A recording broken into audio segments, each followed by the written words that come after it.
Senhor, igreja. Amém. Quero agradecer pelo convite. É uma grande honra, né? Poder falar das coisas do céu. Quero te convidar para a sua Bíblia, o Evangelho de Marcos, capítulo 8, a partir do versículo 27. Fala mesmo. Fala muito. Ana, você está colocando aqui o celular aqui. Eu falei, meu Deus, será que eu vou ter que ficar congelada aqui na frente? Porque eu tenho dificuldade de ficar parada, mas Deus sabe, né? Aleluia. Todos acharam? E a palavra do Senhor diz assim: E saiu Jesus e os seus discípulos para as aldeias de Cesaré de Filipe. E no caminho perguntou aos seus discípulos, dizendo: Quem dizem os homens que eu sou? E eles responderam: João Batista, e outros Elias, mas outros muitos profetas. E ele lhes disse: Mas vós, quem dizeis que eu sou? E respondendo Pedro lhe disse: Tu és o Cristo. E admoestou-os para que a ninguém dissessem aquilo dele. E começou a ensinar que importava que o Filho do Homem padecesse muito, e que fosse rejeitado pelos anciões, e pelos príncipes dos sacerdotes, e pelos escribas, e que fosse morto, mas que depois de 3 dias ressuscitaria. E dizia abertamente essas palavras. E Pedro o tomou à parte e começou a repreendê-lo. Mas ele, virando-se e olhando para os discípulos, repreendeu a Pedro, dizendo: Retira-te de diante de mim, Satanás, porque não compreendes as coisas que são de Deus, mas as que são dos homens. Amém? Eu li um pouquinho mais de versículo. Podemos sentar, meus irmãos? O tema da nossa lição hoje é: o servo revela o Pai e o perfeito plano divino. E eu lendo aqui a lição, eu preciso dar uma explanada um pouquinho no Evangelho de Marcos, para a gente entender o papel do servo e a revelação do plano divino, para que nós possamos ficar bem inculcados, né? Porque nós precisamos ouvir para que seja inculcado na nossa mente e introduzido no nosso coração.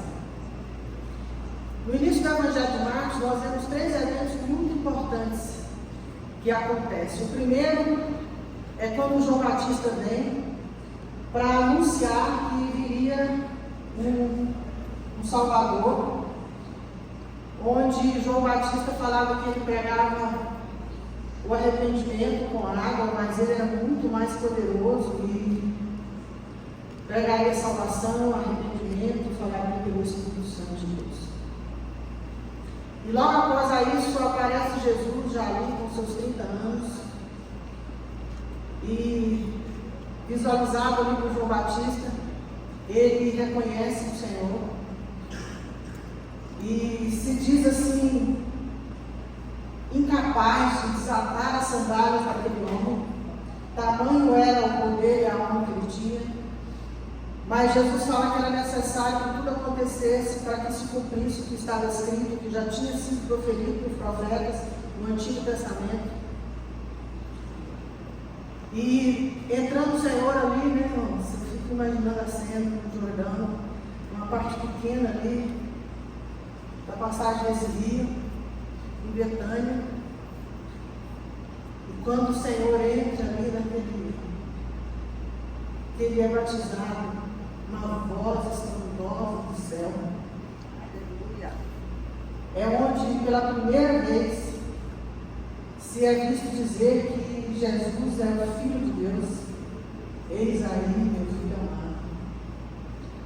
E logo na sequência, eu quero acreditar que João Batista, que visualiza isso tudo, fala que uma pomba, o Espírito Santo em forma de uma pomba desce do céu e se assenta sobre Jesus. E ele é cheio, completo, cumprindo, obedecendo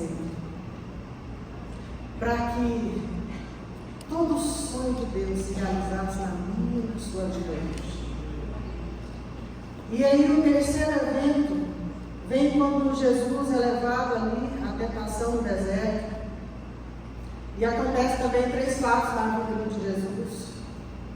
E era necessário também que isso acontecesse, porque ele era o segundo Adão. E ele precisava ser passado pela prova para ser aprovado. Como assim ele fez?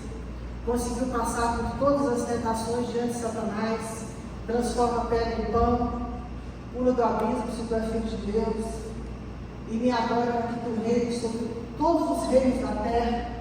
E Jesus consegue superar todos esses desafios, todas essas oferendas grandiosas e maravilhosas.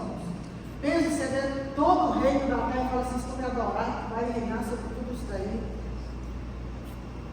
E em todas o Senhor se supera e passa pelo deserto e vence. Ele resiste todas as tentações. O segundo Adão venceu. Foi aprovado. Está escrito que ele conseguiria dar muito difícil mesmo. Vamos ficar aqui.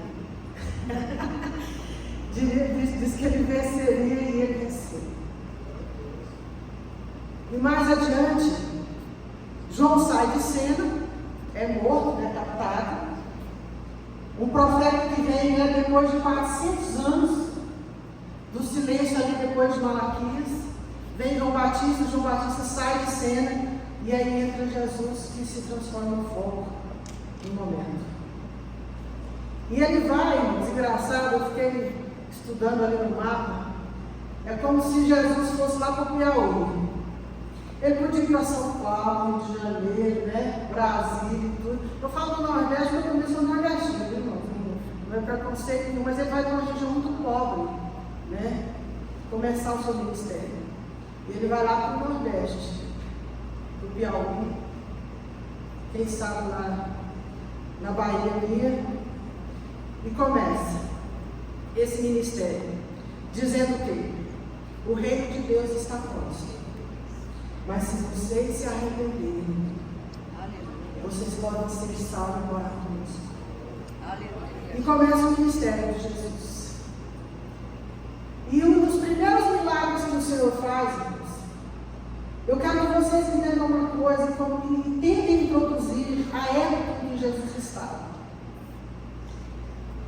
Eles estavam ali cheios de fariseus, escribas, religiosos, doutores da lei, a mente cauterizada dos judeus, cheia de dogmas, ritualismos, porque os mestres religiosos introduziam isso na mente do povo, porque eles precisavam de um caminho traçado, designado por eles, para que eles pudessem alcançar o favor de Deus.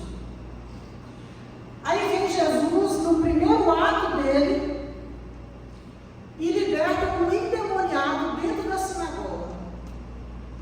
Um homem que apareceu do nada, ele entra aqui, do nada, entra um endemoniado, porque o endemoniado na época também tinha um ritual de ser liberto. Ele tinha durante 7 dias ficar ali junto com os religiosos, as suas peças de roupas eram trazidas ali, e era todo um ritual.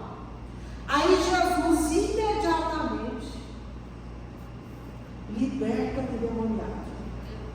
Irmãos, pensa num negócio que bagunçou a casa, que trouxe contenda, confusão. Você já imaginou uma coisa dessa? Quem é esse? Quem é esse que chegou aqui e não sabe nem quem é?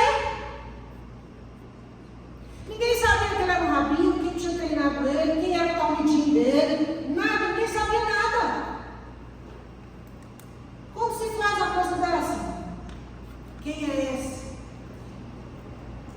E o fato mais interessante é que quando esse endemoniado é liberto, quando ele entra na sinagoga, ele identifica o Senhor, é a primeira identificação de quem era Jesus.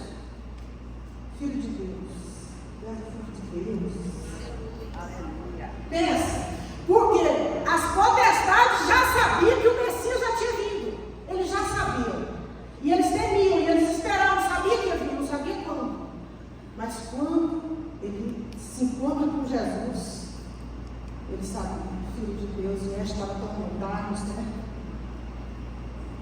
E quando o Senhor liberta esse endemoniado, Ele pede para que não fale dele. Não faça muito murmúrio, não faça muito alarde, porque ainda não é chegado o tempo. E ele precisava cumprir o ministério dele, porque se fizesse muito alarde, por isso que o Senhor sai um pouco da cidade e começa a ir para as montanhas pregar, porque ele não conseguia mais andar na cidade para fazer. E ele precisou de se distanciar um pouco devido ao tamanho do movimento. E todas essas circunstâncias que o Senhor gera na época, ele começa a chamar homens. Vem, você não vai ser mais pescador, você vai pescar agora homens, você vai ser pescador de peixe. E pessoas improváveis. Eram pessoas improváveis. Pessoas que trabalhavam de sol a sol para pagar o seu imposto ali aos romanos. Não eram doutores da lei. Não eram aqueles que tinham sido aprovados por um rabino, por um talmudinho ali para falar que eles eram, nossa, estudiosos demais. Não, parece que é a profissão do seu pai, esse negócio vai dar mais certo. Você não serve muito para ficar na palavra, não. E para Jesus, esses eram os melhores. E o Senhor escolhe esses homens. E eles começam a andar ali em várias aldeias.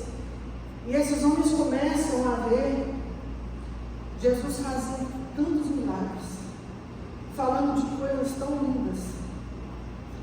A própria palavra diz que Jesus manuseava bem as palavras. E o coração deles aquecia. Acontecia algo aqui dentro. E o Senhor, Ele falava de um reino que era totalmente diferente daquilo que os doutores da lei pregavam. Eles falavam de um segredo que até aquele momento não tinha sido revelado para eles.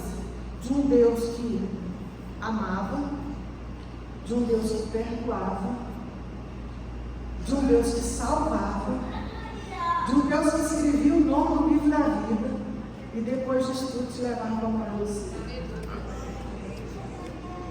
Isso para eles era grandioso demais. Ninguém nunca tinha falado para eles. Primeiro falava que se você não fizesse todo o ritual de jejum, do jeito que os doutores da lei pregavam, você não ia alcançar a favor de Deus.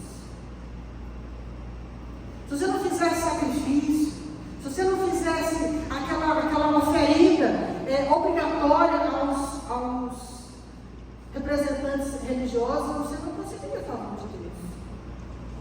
Aí você chega lá e fala assim: quantas vezes Jesus jejuou? Quantas vezes está escrito?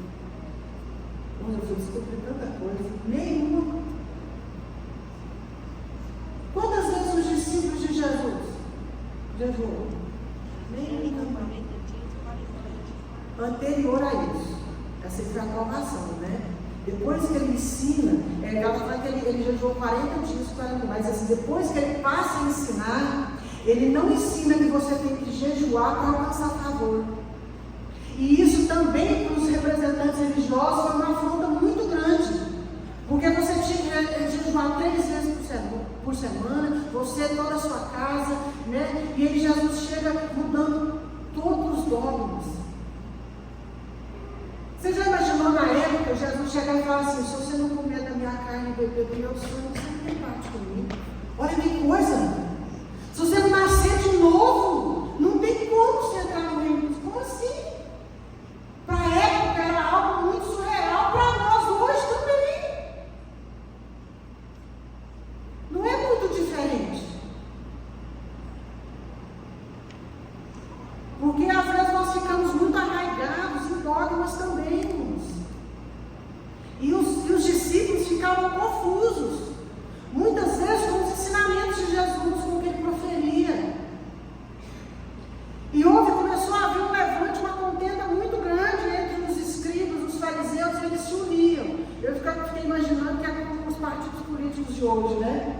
Eles se unem para derrubar alguém. E aí, eles se uniram para derrubar Jesus. Eles precisavam eles se reuniam para descobrir quem era esse Jesus. Quem era ele? Que ficava, eles até deram de nome de Boizecu, ele era um demônio ambulante. Aí é quando Jesus fala assim, mas como? Demônio expulsa demônio? Então esse reino não vai prosperar, não? Não tem como. Vocês precisam entender quem eu sou. Vocês precisam entender por que eu vim. Eu vim para falar que vocês podem ser salvos. Que ainda há tempo. Mas na verdade, os judeus, eles esperavam, sabe quem? Na verdade, eles esperavam um líder político, um líder nacionalista, um líder militar, um líder religioso, que tivesse todos esses atributos para destruir Roma, juntar as 12 tribos, um rei muito poderoso e que governasse e trouxesse honra para os judeus novamente e para as 12 tribos. Aí vem um Jesus que monta num jumento, veste roupa de saco, anda com prostituta, come com escarnecedores, com homens que cobram impostos, que eram aqueles rejeitados pelos judeus que trabalhavam com os romanos. Esses dias eu estava fazendo uns cursos, e hoje esse negócio de coach é coach para cá, coach para lá, coach, e aí você vai nos coach, e o coach fala assim, você tem que andar com gente muito melhor que você. Não, esse negócio de igual não dá certo. Porque você tem que andar com gente melhor, porque senão você não cresce, você não aparece. Aí eu falei, meu Deus, esse tem que atrapalhar mesmo, eu não estou podendo fazer esse curso de coach, não. Porque aí você vem com a palavra, o que o Senhor fala? Que nós precisamos ser humilhados para ser exaltados. Que nós precisamos sentar na mesa ali para ser testemunha dos escarnecedores. Porque na verdade a grande pergunta de Jesus, aqui eu vou me adiantar um pouquinho, quando ele fala assim, ó, e você? Quem disse que eu sou? Hoje eu vejo essa pergunta com dois sentidos. Você pode responder de forma conceitual, quem o Senhor é, e você pode responder de forma testemunhal. Quem as pessoas veem Jesus em você? Quem é Jesus na sua vida? O que você exala de Jesus? Qual é o testemunho que você dá de Jesus? Porque muitas vezes nós não precisamos falar nada, mas o nosso testemunho fala quem nós somos e quem nós servimos.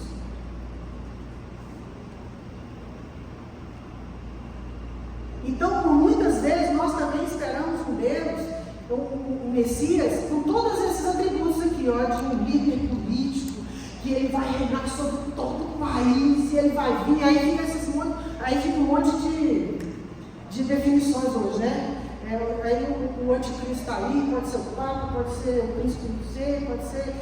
Irmãos, ele virá. E não cabe a nós ficar definindo, determinando de que forma ele virá, você não sabe por quê? Nós vamos ser surpreendidos com um Messias que não vai preencher os nossos padrões que nós estamos esperando. Ele pode chegar aqui como um homem comum, de vestido de saco, mas quando ele abrir a boca, o nosso coração vai aquecer. E quando ele começar a falar, assim, é chegado o tempo, vamos, mas se você estiver esperando um líder que vem aqui de cavalo branco, então um Rolls Royce, sei lá, não vai preencher. E aí você pode se frustrar. Sabe por quê? Porque foi isso que decepcionou o coração de Judas. Porque ele esperava um líder, um rei. Quando ele fala assim, olha você, rejeitado, crucificado, e todos vão se levantar contra mim, Judas se decepcionou, sabe por quê? Porque quando ele viu Jesus juntando aquele tanto de gente, ele fala assim, ele mexia muito com dinheiro, ele fala assim, vou sentar à direita de Jesus, vou ficar rico, e o negócio vai ficar bom para mim. Quando ele fala que ele vai ser rejeitado, crucificado, ele fala, não é possível, meus planos se frustraram. E agora, como é que eu posso ganhar dinheiro com ele? Vou vender. Então Então nós precisamos saber quais são as expectativas que nós temos desse Messias, do Salvador, daquele que cura, daquele que transforma, daquele que restaura, daquele que te atrai de longe, e quando você chega pertinho, ele te ama com amor eterno. Na última escola aqui do inglês, do pastor inglês, eu fiquei encantada com uma coisa que ele disse. Há momentos na nossa vida em que as circunstâncias faz com que você viva um íntimo muito profundo com o Senhor, independente do que as pessoas esperam ou falam de você. E ele falou naquela circunstância que muitos acordam hoje e está tudo bem.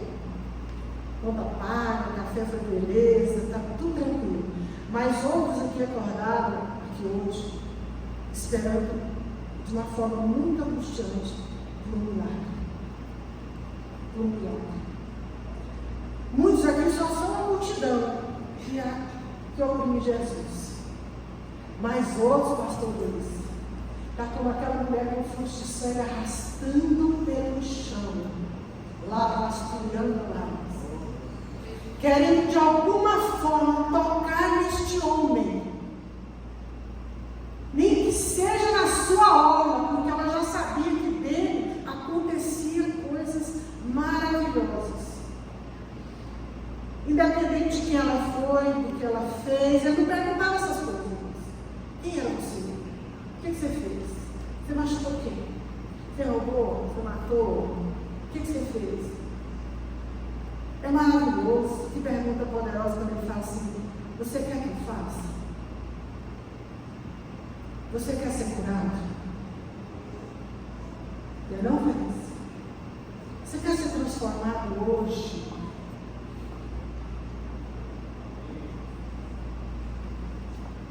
Talvez esqueça um pouco, que eu falo de mulher principalmente, preocupa com os filhos, preocupa com os maridos, e o marido preocupa com os negócios, preocupa com as finanças amanhã. Esqueça um pouco.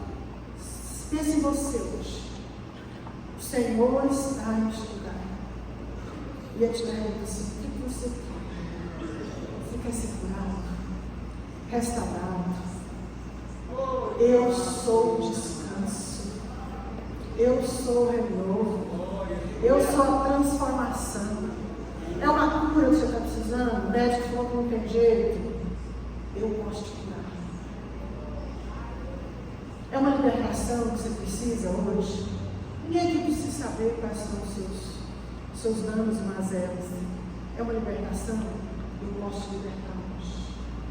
Seja liberto. Seja curado. Seja transformado. E é isso que muitas vezes nos assusta tudo. Porque nós achamos que o favor de Deus, a graça de Deus na minha e na sua vida, ela é muito cara, ela é pesada. Eu preciso fazer algo muito pesado, eu preciso de um sacrifício muito grande, e eu preciso. E aí depois que você acha que isso tudo, eu chego e falo assim: ó, você quer ser curado? Você quer ser curado? Você quer ser restaurado, renovado, transformado? Aí ele fala assim: eu posso te amar, perdoar, restaurar, curar, fazer novidade de vida. E o Senhor faz todas essas coisas. Fez na época e faz hoje. E o Senhor Jesus, quando ele vai aqui para Cesaré de Filipe, uma cidade totalmente idólatra, totalmente gentílica, né? E ele segue ali com os discípulos dele, e os discípulos sem entender, porque eu estava ali no meio do povo, dos judeus, e o Senhor parte para um extremo, para um lugar onde Era difícil falar de salvação. Eles tinham as idolatrias, os deuses em Cesareia de Filipe. E Jesus chega naquele lugar com os apóstolos e pergunta para eles: o que dizem aqui o povo deste lugar que eu sou? O que vocês ouviram falar a respeito de mim? Porque ninguém tinha uma definição exata de quem seria esse Messias. Uns dizem que tu és o profeta, Elias. E esses conceitos muitas vezes nós vemos hoje, sabe, pastor? Quando a gente fala assim, quem é Jesus para você, as pessoas ficam pensando: ai, deixa eu achar que é uma palavra certa para me falar quem é Jesus. Quem é Jesus na sua vida? Quando te perguntam mesmo, quando te questionam quem é o ser que você serve, quem você diz que é para as pessoas, para a sua família, para o seu vizinho, sem afronta, sem agressão, sem soberba. Jesus não era assim. E nós queremos colocar uma posição onde nós somos servos desse Jesus, de que às vezes nós somos melhores do que outras pessoas. Nós estamos no mesmo processo de cura e de salvação, restauração. Nós ainda estamos no processo de remodelação para que nós possamos verdadeiramente nos encaixar na forma da cruz. Todos os dias. Agora, o esforço de transformação, ele cabe a nós.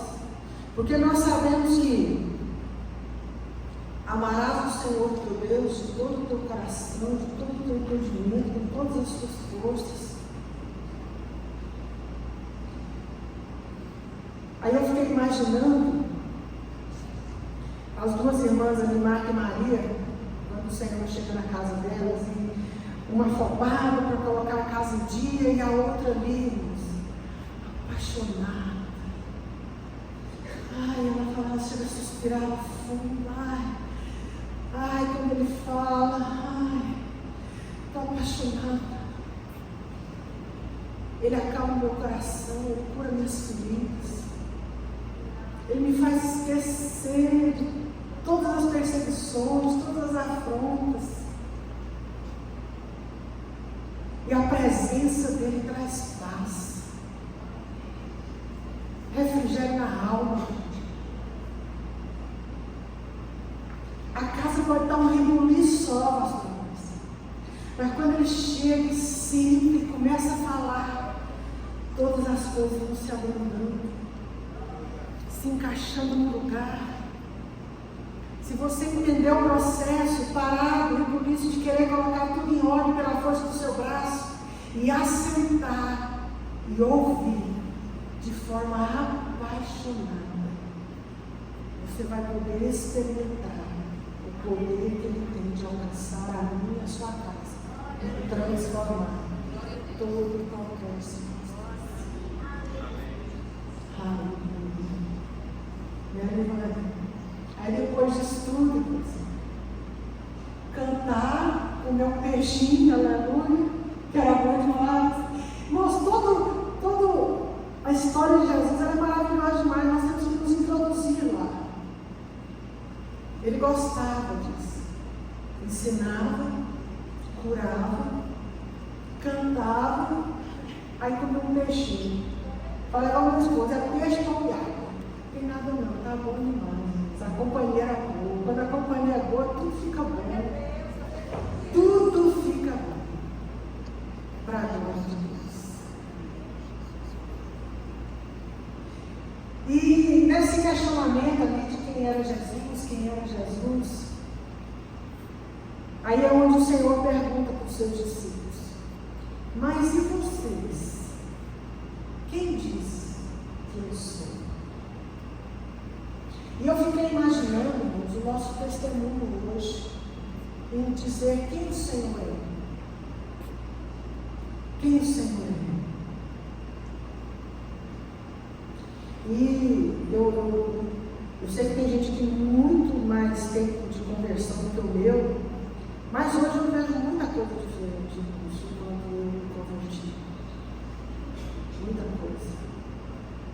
Eu, quando tinha meus 14, 15 anos, irmãos, eu orava assim, que meu negócio era ser batizado no Espírito Santo de Deus.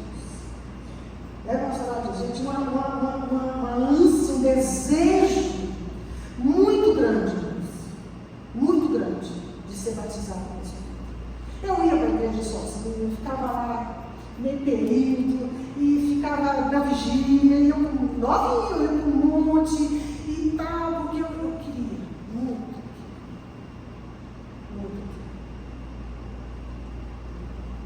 E hoje, nós precisamos introduzir isso no coração dos adolescentes e jovens. A importância de ser cheio do Espírito Santo de Deus. De falar novas línguas. De entender o plano celestial de Deus. De compreender as parábolas a qual o Senhor dizia na época. Quais eram os fundamentos que ele tinha para isso. De que forma que ele estava anunciando de que Deus era supremo. Que ele é supremo. De que forma nós estamos fazendo com que isso seja introduzido na geração de hoje. Como é que tem sido o nosso linguajar, de que forma nós temos nos comportado, representado o reino dos céus na terra. Representantes do reino, esse é o nosso papel. Porque o Senhor disse que nós seremos testemunhas no nosso tempo, se vier outros que sejam, mas que nós sejamos boas testemunhas desse Evangelho enquanto aqui nós estivermos. De quem é Jesus, de quem Ele é, do que Ele faz, do poder que Ele tem, de como Ele transforma, de como Ele cura, de como Ele restaura.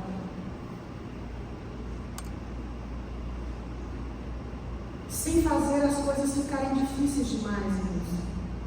Porque muitas vezes a gente quer colocar o Senhor de uma forma muito difícil, com um obstáculo muito grande para as pessoas virem para o Senhor. Ele só quer sentar, curar, restaurar, te dar comida, partir o pão, para que eu e você sejamos um só com Ele. Onde nós venhamos trabalhar de forma horizontal e vertical, como resposta de todo o plano que o Senhor tem para mim e para a sua vida. O plano de Deus, ele vai acontecer, irmãos. Ele vai acontecer.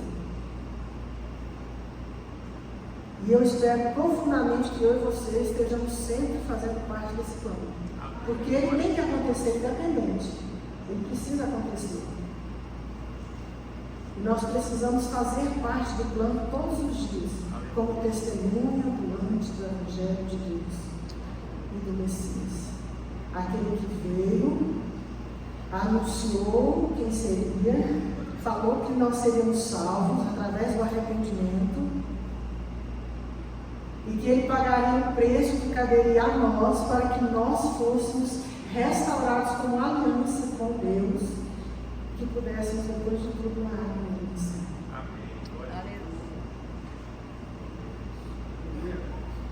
É muito profundo. E é essa profundidade que nós precisamos entrar, porque às vezes nós estamos com os nossos pezinhos só ali no rasinho, né? No rasinho da prainha da piscina. E a gente precisa se aprofundar mais um pouco no Senhor. Porque quando nós nos aproximamos, nós nos tornamos mais íntimos de Deus e nós conseguimos entender esse amor incondicional que nos constrange, a ponto de ter pago um preço tão alto por mim, por você, mesmo sem nós nem termos nascido ainda. E entendemos isso para que nós verdadeiramente sejamos apaixonados. De quando nós ouvimos a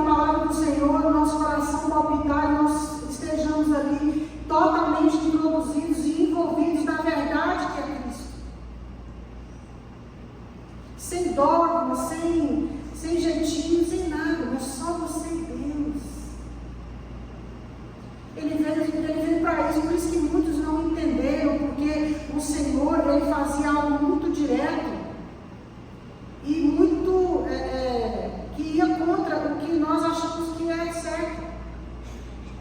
Os conceitos que nós criamos a vida inteira, aí Jesus vem e fala, não é bem assim. Tudo para nos ver bem. Você imagina, ele cura um cego e fala para o cego, não fala para ninguém não, você foi curado. Que jeito, moça? Como é que você não fala para foi cego a vida inteira, Jesus cura? Até eu.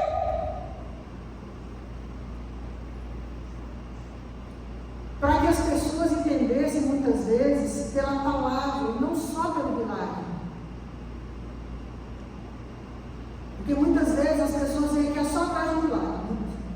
Vem, eu quero milagre, eu quero milagre, depois que tem o milagre, aí vai embora.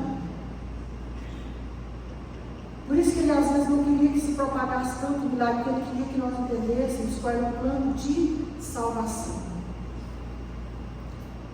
Porque ele vem, te atrai, quando você chega perto, ele te ama com um amor incondicional. E ele continua te atraindo. Você às vezes sai um pouquinho do prumo, se afasta um pouquinho, aí ele te atrai de novo, quando você chega perto, ele te ama de novo. Aí você sai mais um pouquinho, e ele volta e te ama de novo. E ele te ama, aí você fala assim, às vezes a gente cansa, às vezes até dentro de casa, né, irmãos, cansa, eu sou ser humano também. Porque você prega, vai, volta, fala, meu Deus, até quando vai ter a vergonha? Não, meu Deus do céu. Mas o Senhor, quantas vezes ele voltar, ele atrai, se atraído, o Senhor vai amar de novo. O Senhor vai amar de novo. O Senhor vai amar de novo. Amar de novo. Quantas vezes nós estamos dispostos a amar e perdoar? Quantas vezes? Mas Jesus não. Ele atrai, ama e perdoa. Aleluia. Isso é bom demais. Eu quero partilhar com vocês rapidinho. Em Marcos, capítulo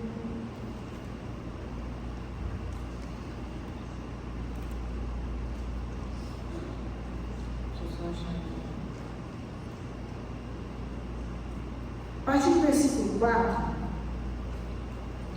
o Senhor começa a pregar por parábolas, porque Ele queria que só aqueles que realmente fossem apaixonados por Ele entendessem. Porque quem não fosse apaixonado e não aquecesse mesmo o coração com arrependimento, não entenderia as parábolas. E os discípulos começam a questionar o Senhor por que aquilo começa a acontecer, né? Porque os fariseus e os representantes religiosos da época, eles se iravam com as palavras de Jesus, porque eles não entendiam.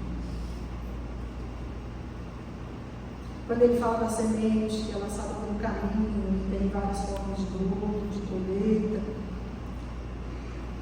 isso para eles era uma afronta muito grande. E o Senhor continua muitas vezes falando parábolas nos nossos dias de hoje. Nós precisamos entender qual é o propósito das parábolas nas nossas vidas. Muitas vezes, quando a gente lê um estudo bíblico, a gente precisa de todo o processo para que lá no final a gente entenda qual era o verdadeiro fundamento da aula. E muitas às vezes saem e falam assim, não consigo compreender. Nós precisamos compreender, para que nós possamos ser introduzidos na palavra, para que a salvação e a revelação do verdadeiro Evangelho seja introduzida no meu e no seu coração. A Bíblia não é difícil, a Bíblia não é complicada, a Bíblia não tem palavra que você não consiga interpretar. A Bíblia se revela por ela mesma. E a palavra do Senhor, como Evangelho genuíno, ela é revelada a minha e a sua vida de forma plena e completa, capaz de fazer com que eu e você entendamos. Tudo depende da forma como você e o seu coração se apresenta para introduzir essa palavra na sua alma. Toda vez que você abrir, essa palavra é poderosa para se renovar, transformar e mudar a sua vida e ser resposta para a mais difícil pergunta que você possa ter vivendo hoje na sua vida. Jesus, ele é completo. Jesus, ele é inteiro. Jesus, ele é verdadeiro. Jesus, ele é aquele que pode fazer aquilo que você, na sua mente limitada, nem consegue imaginar. Porque nós, às vezes nós temos um ritualismo até nos dias de hoje, irmãos. Eu falo que Jó, quando a gente estuda o livro de Jó, a gente vê que no começo ele tinha todo aquele ritual de fazer o sacrifício pelos filhos e tudo. E Jó passa por todo aquele processo na vida dele. E no final do livro de Jó, o que ele fala? Agora eu te conheço. Agora eu te conheço. E nós temos processos verdadeiramente na nossa vida, e nós, consequentemente, isso é normal, nós vamos amadurecendo, nós vamos crescendo, o Senhor vai tomando uma outra proporção na nossa vida. E nós passamos, às vezes, a viver uma rotina hoje, irmãos, muito intensa, muito capitalista, muito tanta coisa, e nós, verdadeiramente, nós temos tido muita dificuldade de sentar à mesa e ler um livro, e ler um capítulo, e explicar, e explanar, tomar café com alguém, ir para a casa de alguém. O Jesus ia na casa das pessoas. Ele tinha a casa de Pedro como um ponto bem estratégico. E ali as pessoas sabiam que se fosse ali, na época não tinha café, mas hoje a gente gosta muito do café, né? E tomar um bom café, ter uma boa conversa do Evangelho, falar das coisas do céu, chorar na presença do Senhor, falar dos milagres que o Senhor já fez na minha e na sua vida. Falar de quantas vezes nós tentamos orar e não conseguimos. Tamanha é a dor que nós passávamos. Falar para alguém que fala assim, eu estou precisando tanto de uma ajuda. Você não precisa falar nada, só ora comigo. Isso se faz no café, sabe?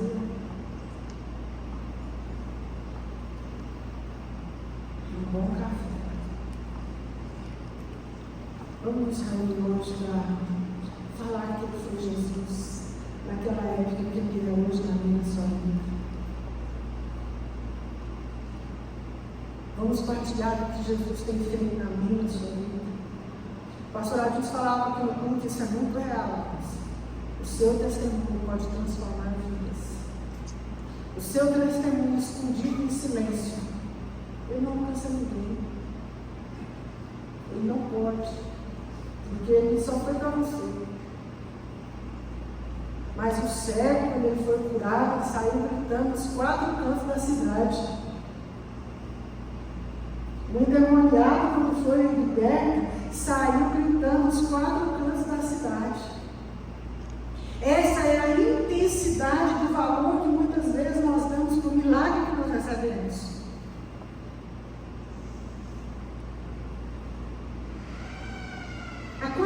Você espera, que valor tem a resposta de um milagre para mim e para a sua vida? Quando recebemos o milagre, ele já tornou muito comum, perdeu um pouco o valor, não era prioridade, e aí nós vamos propagando. Você sabe como é que a multidão se duplicou, triplicou, quadruplicou, e aí foi? Através da propagação. Em voz alta, de quem ele era e do que ele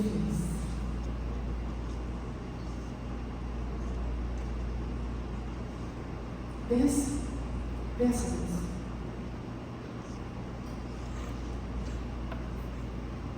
E eu quero finalizar com vocês 18.